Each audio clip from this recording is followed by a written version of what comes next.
the unsung hero of the modern kitchen. It reheats your coffee, nukes your leftovers, and delivers hot meals to millions of college students worldwide. But what if I told you this little box of wonders was never supposed to exist, that its origins lie not in culinary genius, but in wartime radar technology? And it all began with a candy bar. Let's rewind to the early 1940s. The world was at war, and the Allies needed an edge. Radar, the ability to detect enemy planes before they arrived, was a game changer. But radar systems required a critical component to work, the magnetron, a device that generates high-powered microwaves. This is Percy Spencer. Now, Percy wasn't your average engineer. He was a self-taught genius who grew up in rural Maine, lost his parents at a young age, and dropped out of school to work at a textile mill. But Percy was no ordinary guy. By the time World War II rolled around, he was working at Raytheon, leading efforts to improve magnetron production for radar systems. And that's where the story takes a interesting turn. Now, Percy Spencer could have shrugged it off, but he didn't. This man was curious. If microwaves from the magnetron could melt chocolate, what else could they do? Percy grabbed some popcorn kernels, placed them near the magnetron, and boom, popcorn started popping all over the lab. A few days later, he tried an egg, which, as legend has it, exploded all over a poor colleague's face. Spencer realized he'd stumbled onto something groundbreaking. What if the same microwaves that powered radar could also cook food? Raytheon loved the idea, and in 1947, they introduced the very first microwave oven, the Radarange. But there was a small problem. The Radarange was massive, like 6 feet tall and 750 pounds massive. It cost about $3,000, which is like $50,000 in today's money. Oh, and it needed a water cooling system to operate. In other words, you'd have to remodel your kitchen and hire a plumber just to own one. Not exactly practical. Yeah.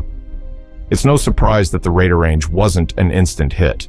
Over the next 2 decades, engineers worked to shrink the microwave down to a reasonable size and price. By the 1960s, the technology was improving, but it still wasn't a household staple. That all changed in 1967, when a company called Amana, a Raytheon subsidiary, introduced a countertop microwave. At $495, it was still expensive, but finally affordable enough for middle-class families. And then, boom, the microwave revolution of the 1970s. Suddenly, people realized this wasn't just some weird science experiment. It was convenience on steroids. You could cook food faster, with less mess, and fewer dishes to wash. By the 1980s, the microwave was in practically every American home. Commercials promised the microwave could do everything. Bake cakes, roast turkeys, create culinary masterpieces. And sure, a lot of that was marketing fluff. But hey, it worked. People loved them. So how does it actually work? Well, here's the simplified version. Microwaves, those invisible electromagnetic waves, bounce around inside the oven. They excite water molecules in your food, making them vibrate super fast. That vibration creates heat, which cooks your food from the inside out. Magic? Number science? Absolutely. But don't worry, those microwaves won't turn you into a superhero or mutate your pizza into a living organism. Microwave radiation is perfectly safe for cooking, as long as your microwave door isn't falling off. Today, the microwave has become a staple of modern life.